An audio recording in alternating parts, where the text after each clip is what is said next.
Om Shri Gurubhyo Namaha Harihi Om Om Namah Shri Yatirajaya Vivekananda Suraye Satchit Sukhaswarupaya Swami Ne Tapaharine Om. So yesterday we saw how Swamiji, after return from the West, he had a triumphant 1 year Bharat Parikrama from Colombo to Almora.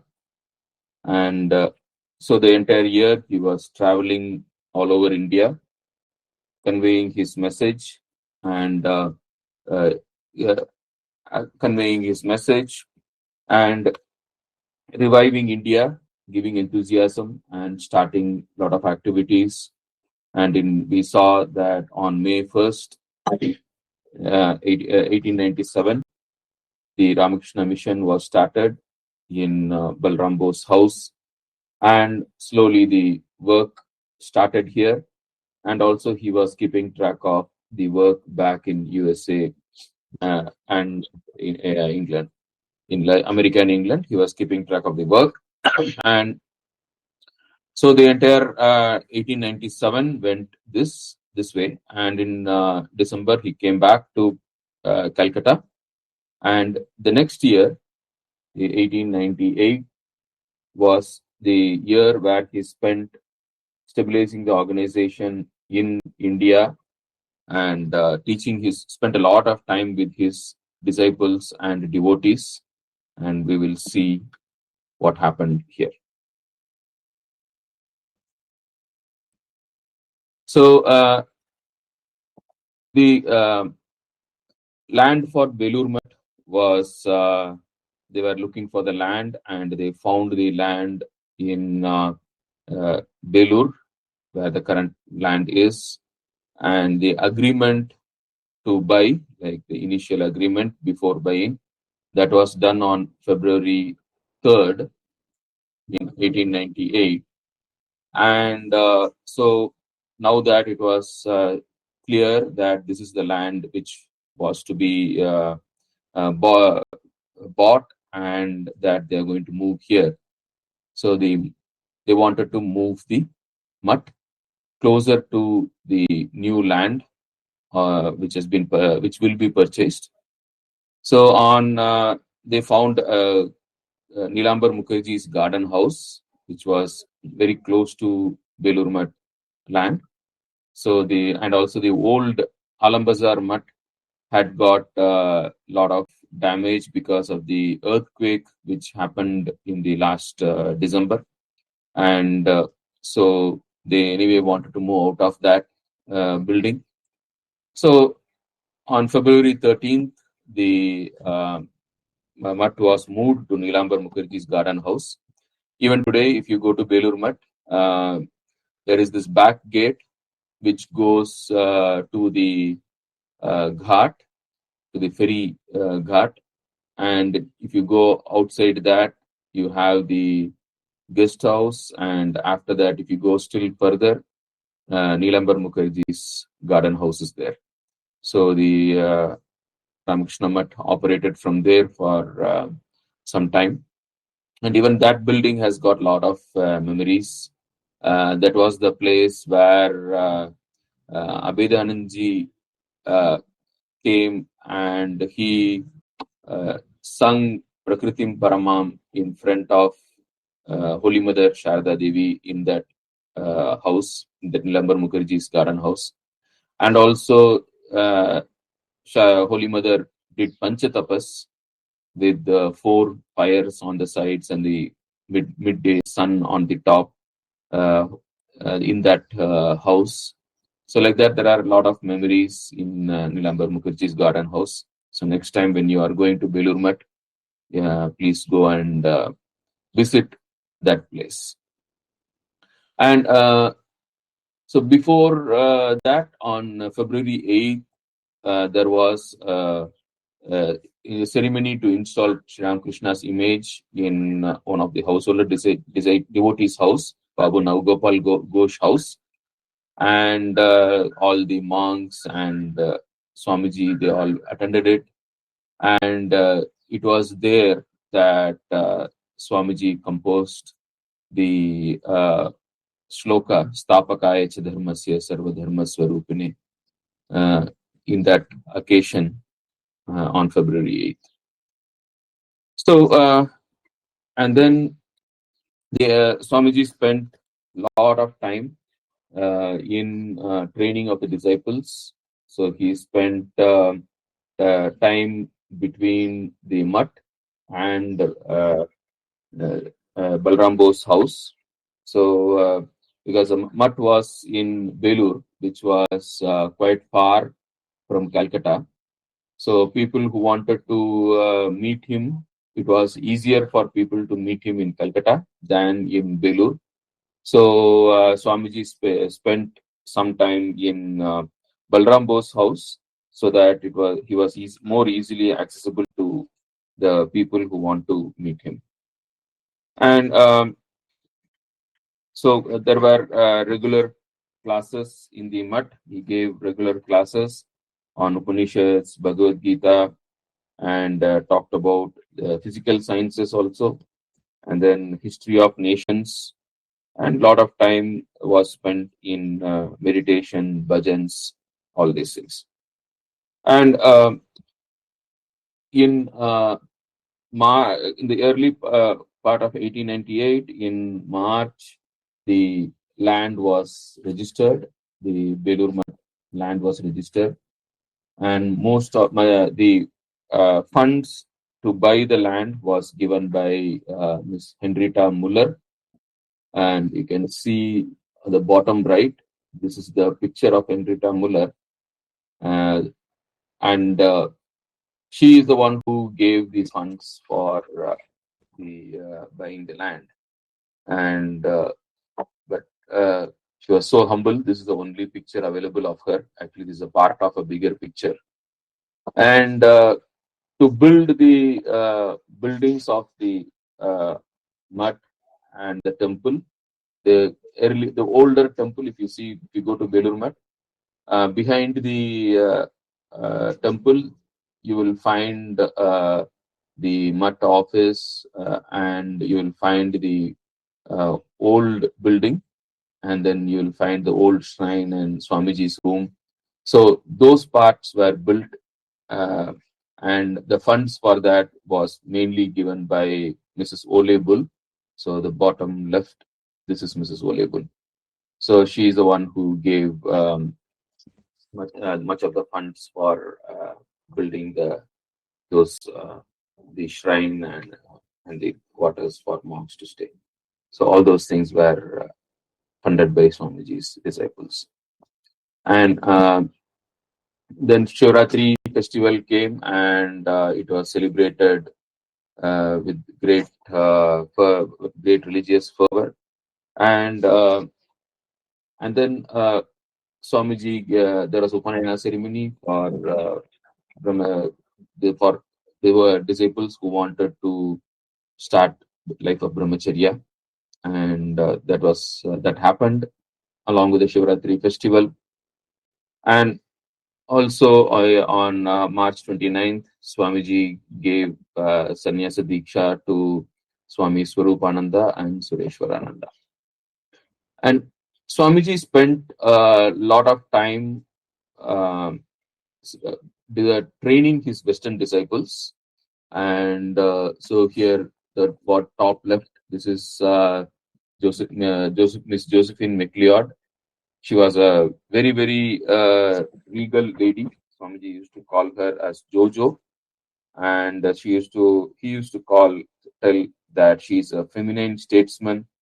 He can wield the kingdom, and she was a very tall, strong, and very powerful lady. And in New York, like a lot of classes used to happen in her country house in Bridgeley Manor, which is today belongs to Ramakrishna. She has been given to the Ramakrishna Mutt, and ashram is operating from there, one ashram.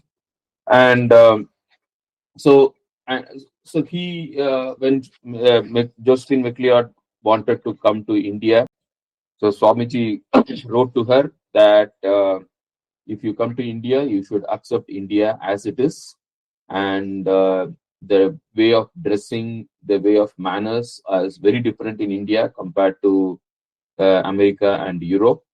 You will find people, because it's a hot country, you will find people wearing only loin cloths. And Swamiji told her, even you might find me also wearing only loin cloth most of the time, and you should be ready for all this. And Swamiji gave very strict instruction to all his Western disciples that he will not tolerate any criticism of Indian manners and culture. And anyone who wanted to come to India, he had strictly warned everyone that the mannerisms, the culture of India will be very different, and no criticism is allowed. And also on the right side, you can find this is the Francis Leggett. He also donated a few buildings to the Belur Mutt. And so McLeod, like when on one occasion when she was traveling with Swamiji in Kashmir, she made a laughing remark about the caste mark on the forehead of Alasinga Perumal. And Swamiji got very, very furious, and he scolded her a lot, and he told uh, his Western disciples that if not for Alasinga Perumal, Swamiji would not have even traveled to US, and they would not have got a chance to meet him at all. It was only because of Alasinga Perumal where he collected money among the people of Madras. And in fact, like there was an occasion where Alasinga Perumal even pledged the gold ornaments of his wife to send money to Swamiji for his work. Now that was the dedication of Alasinga Perumal. And when Josephine McLeod made a laughing remark on the caste mark on the Vaishnava, the Nama that he puts on his forehead, like Swamiji scolded her and said, like, you are not even dust at his feet, and you don't know about him. And so when she arrived in India, when Josephine McLeod asked Swamiji, how can I help you? Swamiji just had two words to her: love India. That's it.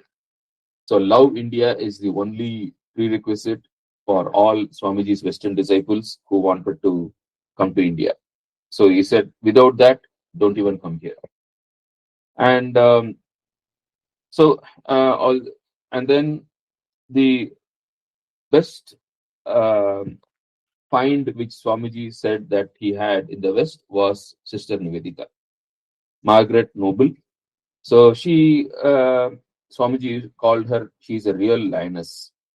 And so she got introduced to Swamiji when in London, when Swamiji was giving classes in London.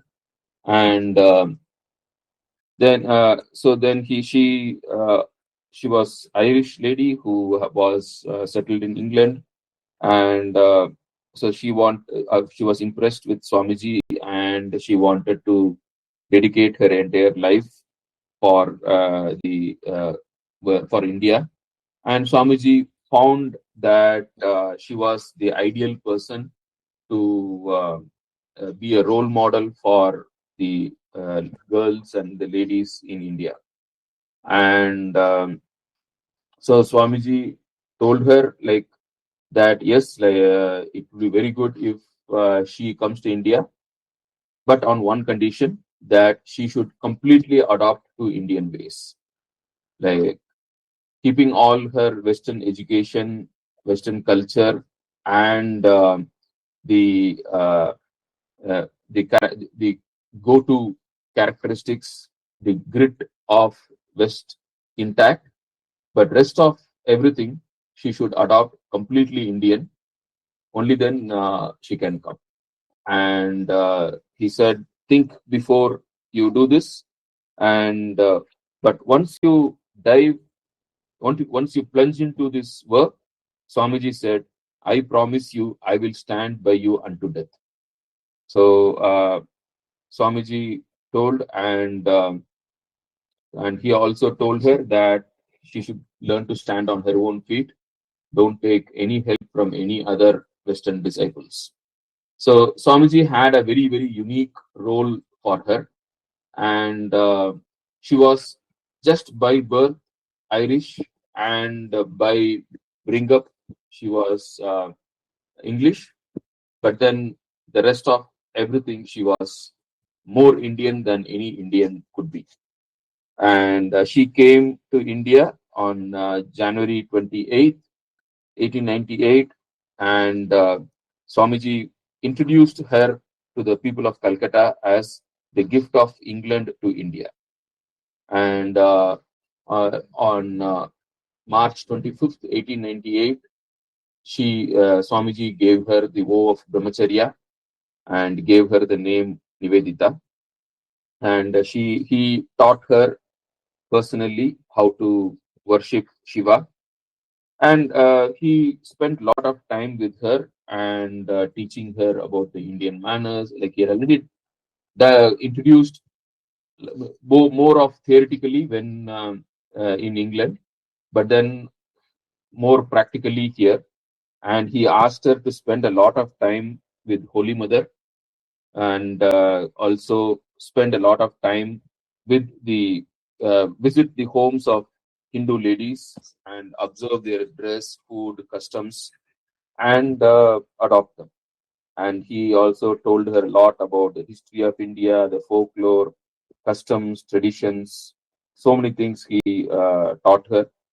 And so, one thing which he told her was he wanted his Western disciples to love India as India was at the present time, with all her poverty, ignorance, and backwardness, and not the India of the past, which was great.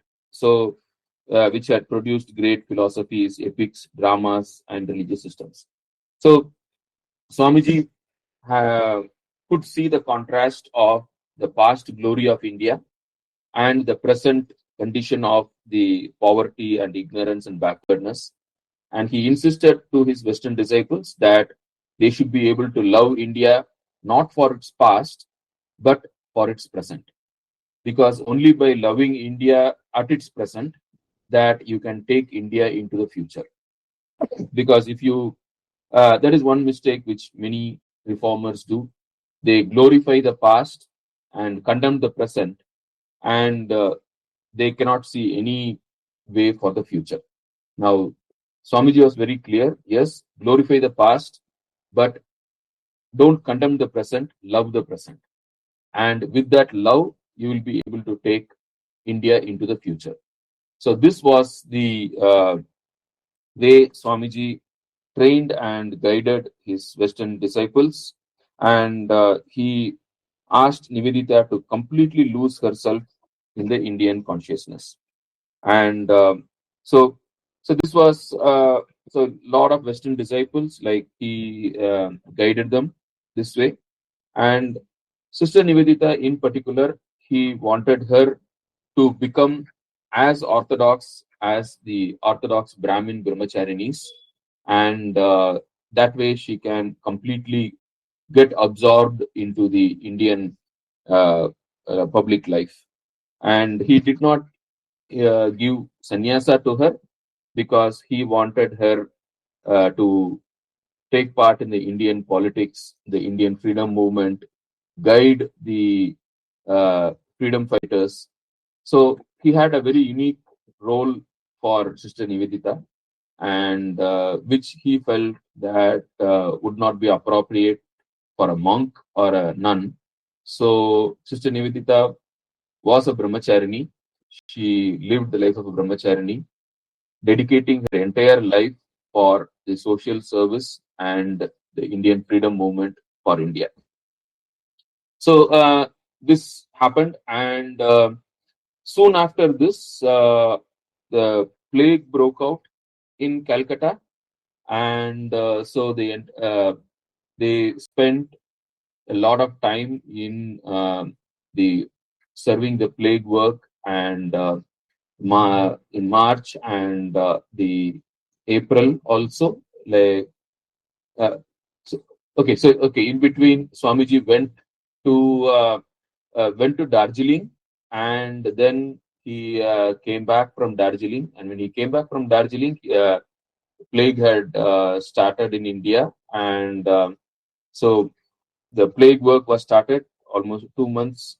The entire some group of Swamiji's brother disciples, Swamiji's disciples, everyone was working very hard to get the plague under control, and a lot of funds were needed. And when Swamiji's brother disciples asked, like, to do all this work, where will you get the funds? Swamiji replied, "We are all sannyasis. We can live under trees. If we want funds, we will sell Belur Math land and we'll get funds to do the plague relief work." And luckily, like, a lot of money came in from his Western disciples and from others, and so there was no necessity to sell Belur Math land. So the plague work was done, and by end of April, plague came under control, and things became better. And in May 11th, Swamiji and his party went to Almora, and his group of disciples, Western disciples, they went, and some Eastern disciples also.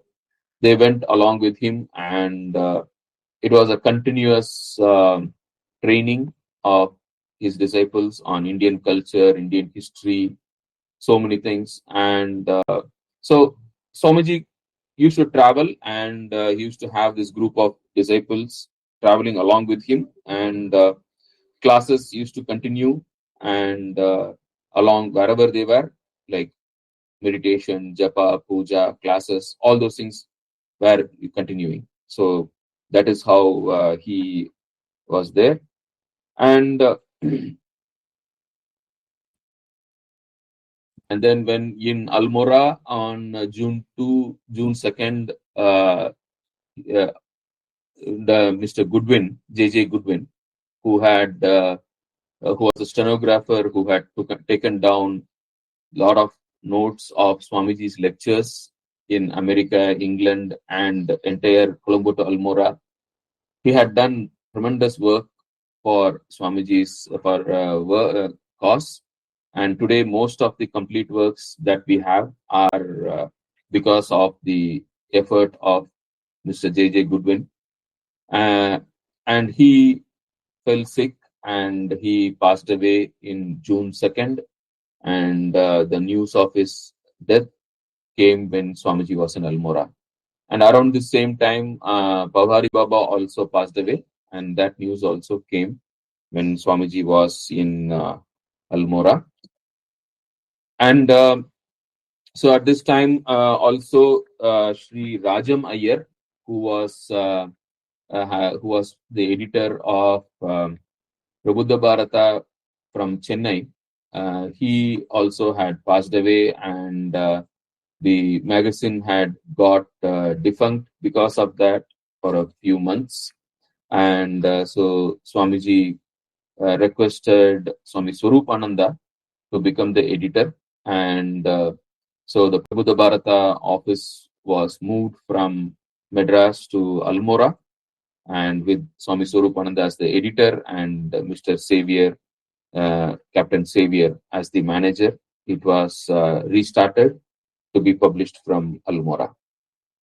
And around this time, there was an interesting interview with the freedom fighter Ashwini Kumar Datta, where Swamiji talked about India's salvation, role of religion, India's freedom movement, and how it was important. Character building was the most important thing.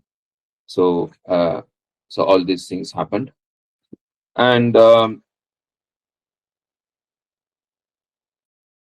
yeah. So then after this, they from Almora they came down into the plains.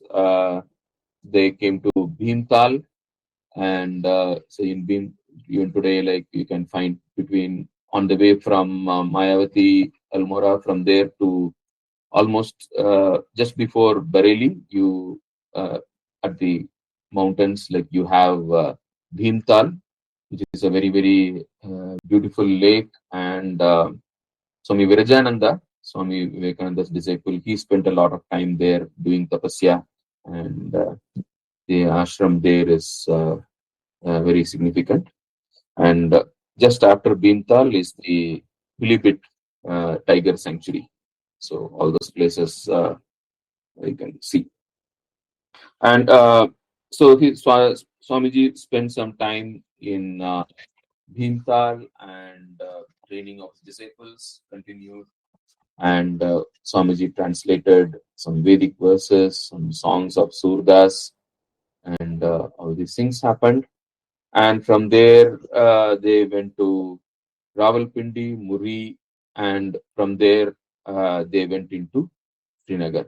To so those days, like it was Akhanda Bharat. So Pakistan, what is today in Pakistan, was also part of India. So the access to Kashmir was easier through the Pakistani side. So that from the western side was, so you can find that most of the time uh, the Swamiji goes to Kashmir. Whenever he went, it was, or even entry and exit both are from the Baramulla side, where Rawalpindi, and that side is where they get into Kashmir, which is very different from the route to Kashmir now, right? And yeah, so Swamiji spent time in the Punjab region, and then from there they went into Srinagar. And in Srinagar, they stayed in a boat house, and for some time, and lot of training and lot of teaching. And so at that time, Swamiji got into mood of as a Shiva Bhakta, and he spent a lot of time talking about Shiva to his disciples, and yeah, uh, and then they came into Kashmir, and Swamiji introduced them to a woman like whom he had met earlier. So he reached Srinagar on June 20, and in Kashmir, lot of discussions and topics, and on Buddhism, comparative religions, and on Shiva worship. So all these things happened, and so they went to Shankaracharya Hill in Srinagar, and the picture which you see, like this was the way it was during that time. Today it is like it's very well developed, and still and lot more trees are around the temple. So this is a ancient temple where of Shiva, where Shankaracharya did tapasya. So this is on the right side of this temple. There is a cave where Shankaracharya stayed. So he went there, and also like visited a lot of scenic places, and he was talking to people about the innate love of nature and solitude of the Hindu people. And a very characteristic remark he made was, uh, if a Hindu, if he wants to rejuvenate and himself, he would go into solitude for a long time. Whereas a Westerner, if he wants to rejuvenate himself, he would get into the crowd and engage with people. Like, so it's very, he was putting contrasting the characteristics. And Around this time, on July 4th, he surprised his American friends by celebrating the freedom, the Independence Day of US. He gave the design of the American flag to a local tailor, got the flag stitched, and hoisted the flag. And he wrote a poem to the 4th of July. And so uh, it was a novel experience for his American disciples, and they felt really happy. And on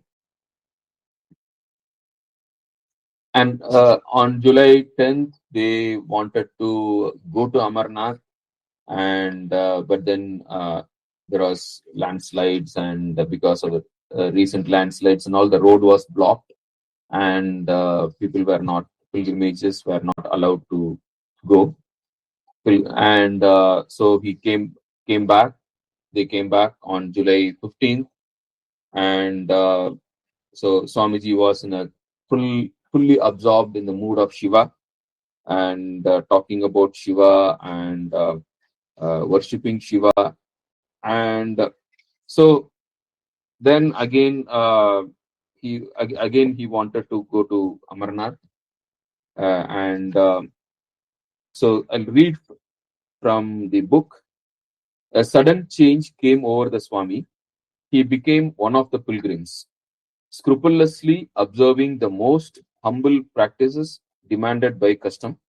He ate one meal a day, cooked in the orthodox fashion, and sought solitude as far as possible to tell his beads and practice meditation.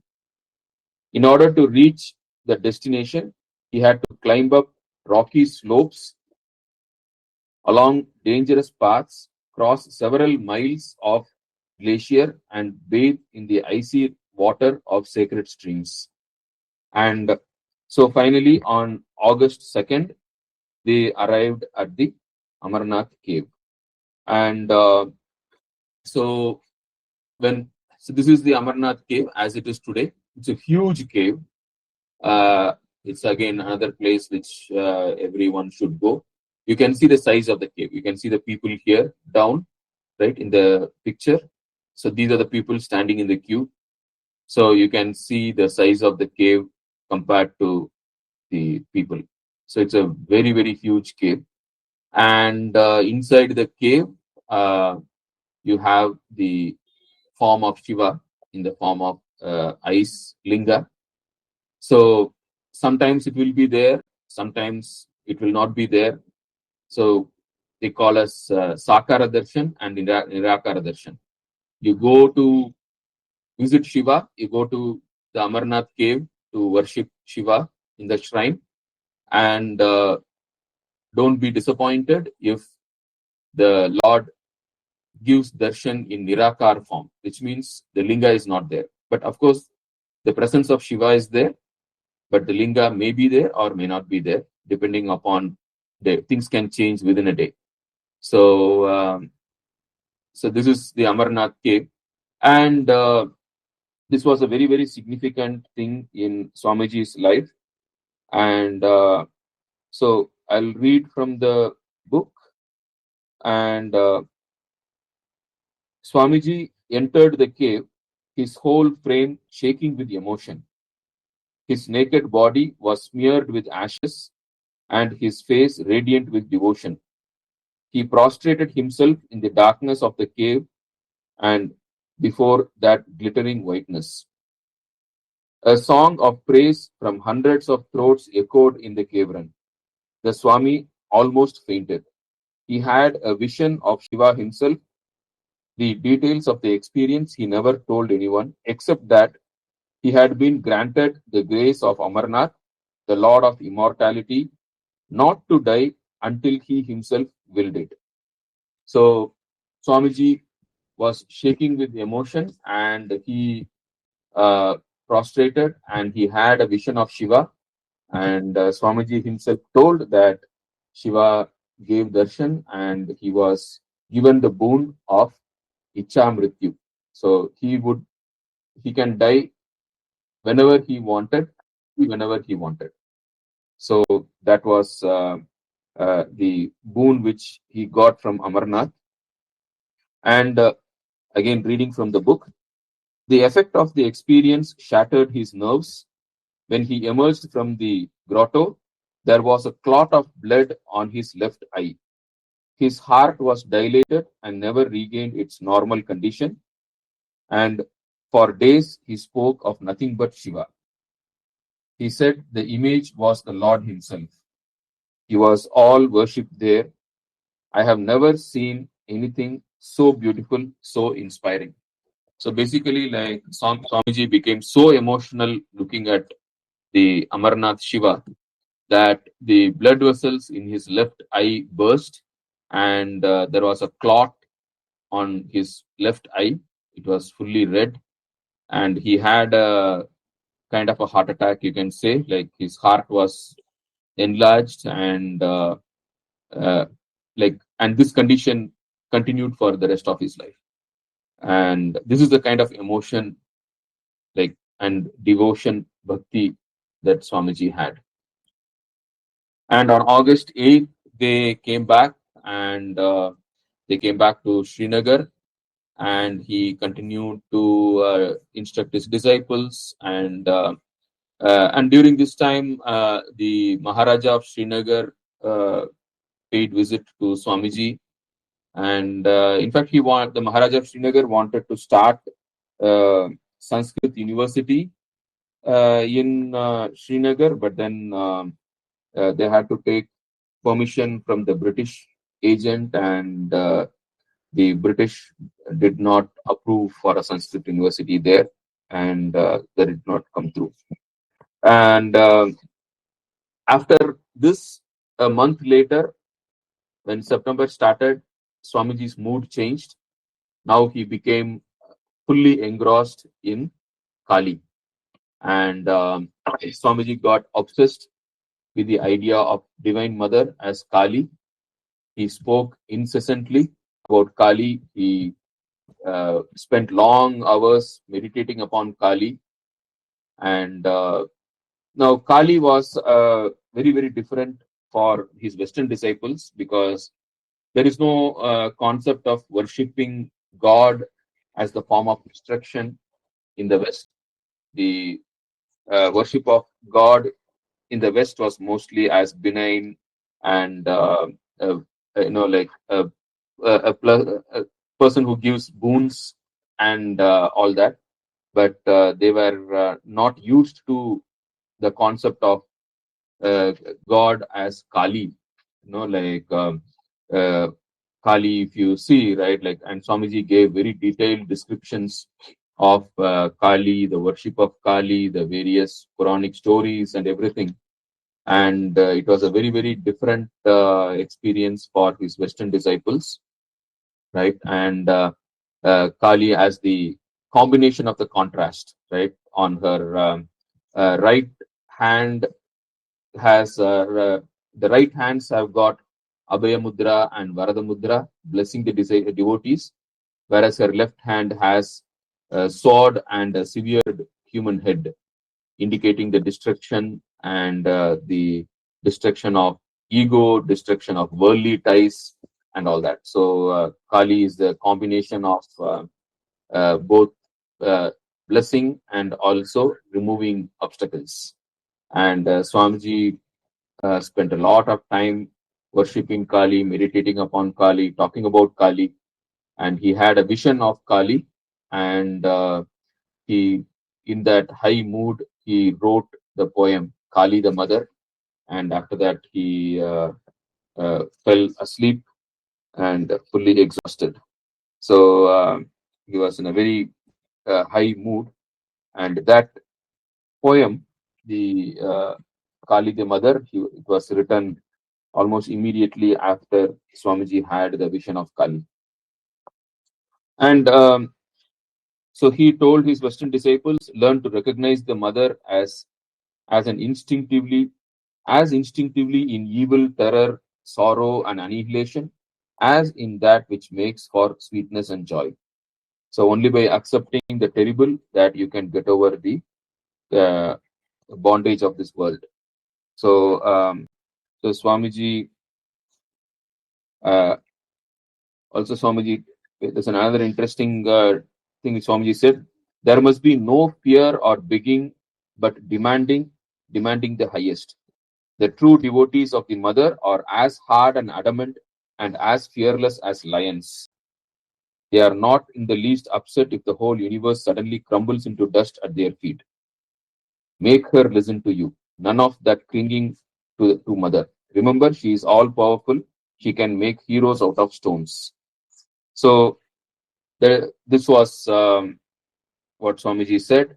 And on September 30, Swamiji went to Kshir Bhavani, and so there for 7 days, for one full week, Swamiji stayed alone in Kshir Bhavani temple, and he performed severe austerities and worshipped the mother, and praying, meditating, just like a humble pilgrim. And so, and 1 week of severe austerities, and at the end of the 1 week, he had a vision of the goddess Shir Bhavani, and Swamiji was so overwhelmed. And the huge temple which was there at Shir Bhavani earlier was destroyed by Mughals, and so Swamiji was very, very emotional, and he told Kshir Bhavani that if he had been there, he would not have allowed it, and he would have protected that temple. And Kshir Bhavani replied back to Swamiji, "Do you protect me or do I protect you?" So this was the answer uh, she gave, and Kshir Bhavani said, "Nothing happens beyond my will, and so like don't worry about this." And he actually wanted to rebuild the temple of Kshir Bhavani using funds from his Western disciples. But then Kshir Bhavani goddess herself appeared to him and then told her that her will was that it should be as it is, and asked him not to disturb the status quo.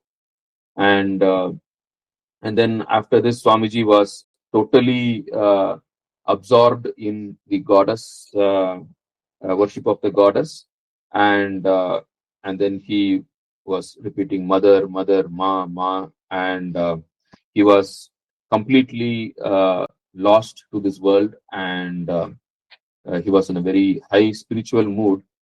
And uh, at this time, after the vision of Kir Bhavani, Swamiji like completely changed.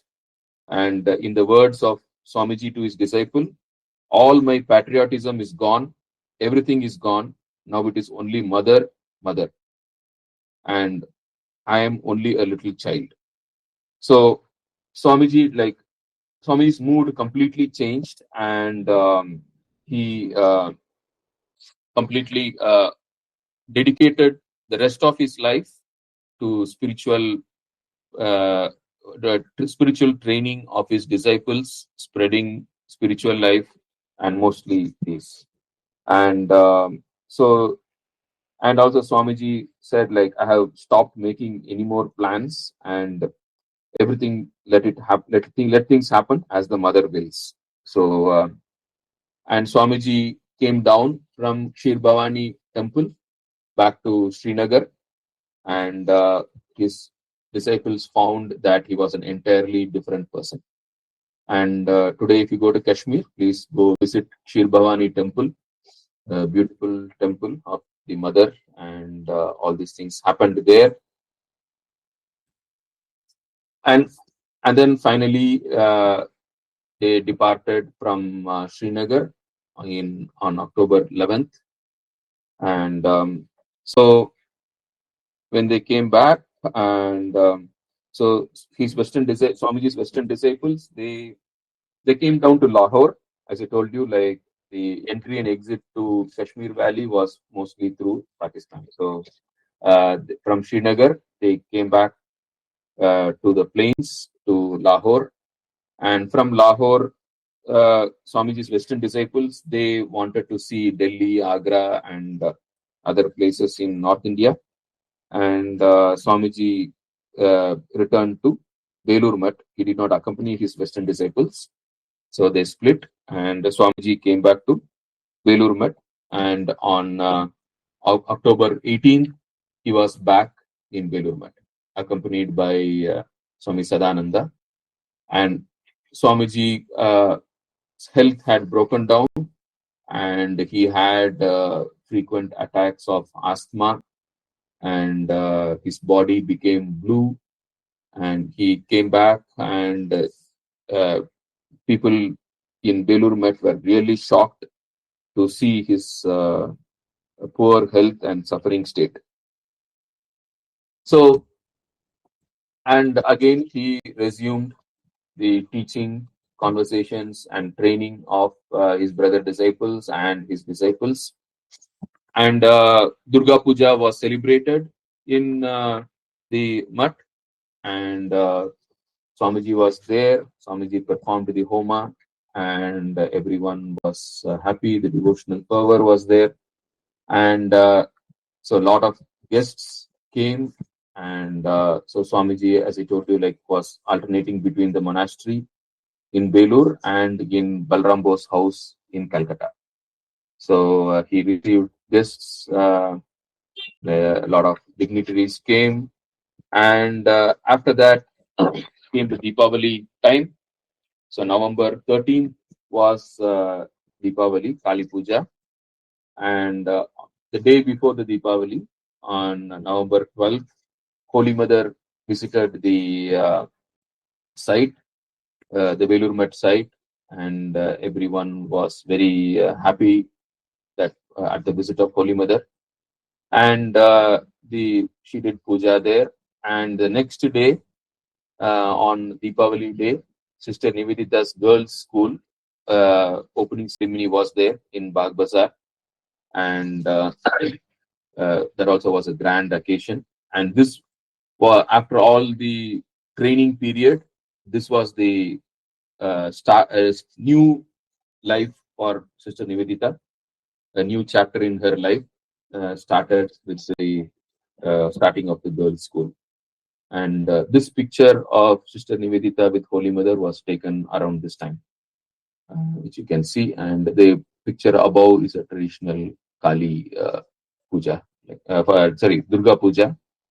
And yeah, so Durga puja, Diwali, all these things happened. And on November 23, a letter came from Jamshedji Tata that he was establishing a research institute in Bangalore, which is now the Tata Institute or Indian Institute of Science. And Tata had written that he seeking support from Swamiji for this work. And so what reply Swamiji sent to Tata is not available, but then Tata's letter is available. And then on December 9th, the Belur Mutt was consecrated.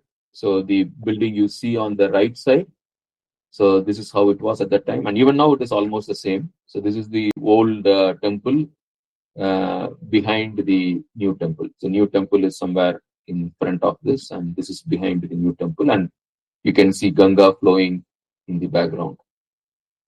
So this building was built, and as mentioned, with the almost fully funded by Mrs. Olebull.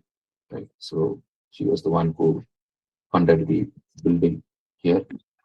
And then on the right side of the building, you can see a mango tree that was planted by Swamiji, which is still there. And still further on the right is on the front will be Swamiji's room, the monks' quarters, and the Swamiji's room, which you can see below. So if you go to Belur Mutt, you can see all these places. And so Homa was done, and so Swamiji's image was installed in the chapel.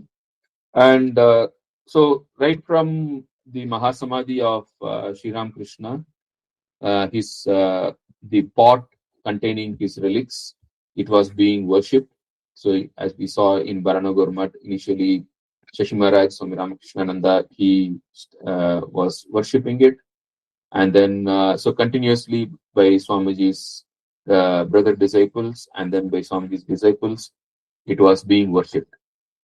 And so now the mutt was in Nilambar Mukherjee's garden house, which is about half a kilometer from in front of this place. If you go, like it is there, straight opposite to this building. If you walk along the Ganga, after the ferry ghat is the Nilambar Mukherjee's garden house. So that is where the mutt was operating, and that is where Swamiji's, where Sri Krishna's relics were being worshipped.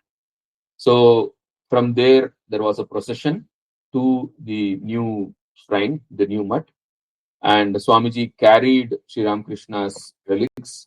The kalasha was carried on his right shoulder, because Sri Krishna had told earlier when he was living, when he had told Swamiji that I will go with you and live wherever you take me, carrying me on your shoulder, whether it be under a tree or in a humble cottage. So Sri Krishna had told Swamiji that wherever Swamiji carries him on his shoulder, he will come along, and wherever he asks where Swamiji asks him to live, he will live. So Sri Krishna had made that statement, and remembering that, Swami Vivekananda carried the kalasha on his right shoulder and to the new temple, and it was placed there, and it was worshipped. And but then actually, like the building work was still not complete. So Swamiji's disciple Sadananda, he took it back to the old mutt, and then once the building work was complete, then it was finally fully shifted. So this was the ceremony for the consecration, but the actual movement of the mutt happened a bit later.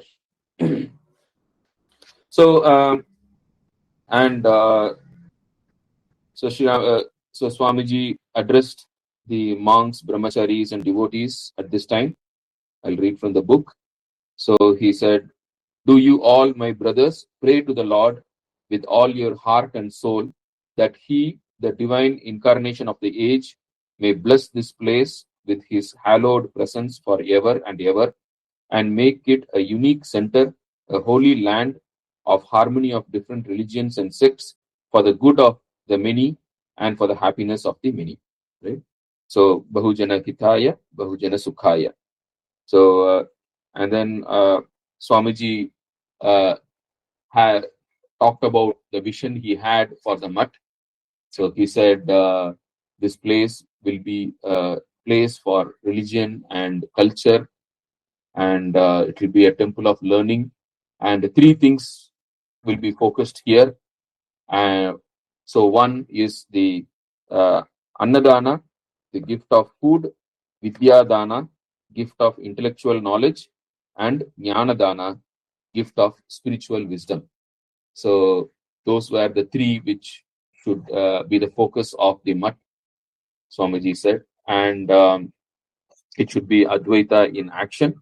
And Swamiji told MacLeod once that the Belur Mutt would influence the thought currents of the world for 1100 years. So 1100 years is 1100 years. He said Belur Mutt would be a very significant place from where the mutt would be able to influence the thought currents of the world. So that is what Swamiji had told. And so with all these things, Swamiji's health was deteriorating, and severe asthma attacks were happening. and for a change, he went to Vaidyanath, and he for a trip, and then he went there, and eventually the Belur Math was the monastery was moved completely on January 2nd. So yeah, so fine. This we covered already. So the construction began in April 1898, and construction was and everything was complete, and on January 2nd, 1899, and on December 20, again Holy Mother visited the new monastery, and Sister Nivedita spoke to the brahmacharis, and on January 14th, the Udbodhan was started, the Bengali fortnightly in was started. Already we have seen that Prabhupada Bharata was already operational for even when was started even when Swamiji was in the US. And so on in 1899 January 14th, Udbodhan Journal was started, and so Swamiji's brother disciples and disciples, like, they got full into work, social service, teaching, serving the society, using everything. So Swami, his disciples, Virajanandji, Prakashananda, they went to Dhaka on February 4th, and Sharadananda and Turyananda went to Gujarat, Kathiawad region on February 7th. Ramkrishnanandji was serving in Madras, Abhedanji teaching in America, Shivananda, he went to Ceylon, and Akhandanandji's orphanage got recognition and appreciation from the government. So, of course, we have seen that the plague work and lot of social service. So, the entire organization was very well spread out, and a lot of work happening in different places under the leadership of various disciples and brother disciples. And the whole thing was coordinated from Belur Math with Swami Brahmanandji, Raja Maharaj, who was the coordinating everything. So everything was set in motion, and then also on March 19th, the Advaita Ashrama was established. So even when Swamiji was traveling in the Alps with Captain and Mrs. Xavier, he had mentioned that he had the dream. His dream was to have an ashram around like around 7,000 feet in the Himalayas. So where it is not, it is still livable in winter, but still not warm, and so in a picturesque place where there is enough access to gardening, enough access to water and other facilities, where and then so having this in mind, Captain and Mrs. Xavier, they sold off all their properties, wealth, everything in England, and came to India with that money, and they wanted to make Swamiji's dream come true. And along with Swami Swarupananda, the Swarupanandaji was in Almora, so he was familiar with all these places. So he and Swami Swarupananda searched around for a place, and finally they found the place where the current Advaita Ashram is there in Mayavati near Lohagat. So they found this place suitable, and they bought this place and prepared and built this cottage. You can see like stone and mud and wood cottage. They built this, and it was consecrated on March 19th. And and this is a place where Swamiji wanted pure Advaita only here, right? Like so, so Swamiji laid the ideals and principles for this place. I'll read from the book. In whom the universe who is in the in whom is the universe, who is in the universe, who is the universe, in whom is the soul, who is in the soul, who is the soul of man. To know him, and therefore the universe as our self alone extinguishes all fear, brings to an end, brings an end to misery, and leads to infinite freedom. Wherever there has been expansion in love or progress in well being of individuals or numbers, it has been through the perception, realization, and the practicalization of the eternal truth, the oneness of all beings. Dependence is misery, independence is happiness. The Advaita is the only system which gives unto man complete possession of himself and takes off all dependence and its associated superstitions, thus making us brave to suffer, brave to do, and in the long run to attain to absolute freedom. So this is a beautiful passage which Swamiji wrote as the ideals and principles of Advaita Ashram. And this whole message is printed in a huge plaque and kept in display in the ashram. So on the, if you see here, on the left side is the kitchen, and center is the meditation hall. On the right side, there's an entrance, which there's a museum, and here is the place from which, as I told you, complete works of Swamiji, Life of Swamiji by his Eastern Western disciples. All these things were composed by Virajananji, and Swarupananji published his Gita book from here. So all those things happened here, and the publication of Maya, this thing, Prabhupada Bharata also was moved from Almora. It was moved to here, and so all those things happened here. First floor is the living quarters and this thing, lecture halls and all that. So all of you should visit Mayavati sometime. And so there are a lot of spiritual retreats which happen here. And if you go to the Advaita Ashrama website, the registration for spiritual retreats happen twice a year, on December 1st and on I think June 1st or July 1st. I don't remember. So every year there will be a lot of spiritual retreats, but all the registrations happen in one shot, twice a year. So be sure to visit Advaita Ashrama website and become familiar with it. And exactly on December 1st, log in and register for whichever spiritual retreat that you want to, because it's on high demand. It gets over immediately, so you have to rush. So on December 1st, the next registration opening is there. So note down the date, and if you want to spend 4-5 days in Advaita Ashrama, Mayavati on spiritual retreat, you can register for it.